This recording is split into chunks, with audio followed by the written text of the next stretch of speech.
งเป็นไรอะทำไมทำหน้าตาอย่างนั้นน่ะก็ร้อนแบบนี้จะทำหน้ายังไงอะยังไม่ได้เอารถไปติดฟิล์มมาหรือยังเนี่ยยังเลยจ้ะแล้วเมื่อไหร่จะติดอ่ะโหยร้อนจะตายเนี่ยตัวเองถ้าเขาติดฟิล์มทึบมาดูรถเขาดิเนี่ยเขาทำออปชั่นมาขนาดนี้ก็ไม่ได้เห็นข้างในกันพอดีจะเป็นลมร้อนจะเป็นลมอย่าดมไหมมาลมปะอุ้ยร้อนอ่ะมันร้อนอ่ะดูแล้วครับ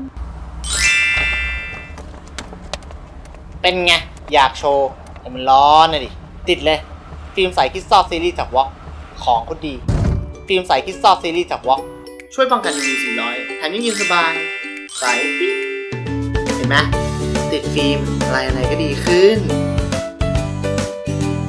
ฟิล์มใสสำหรับรถยนต์และอาคาร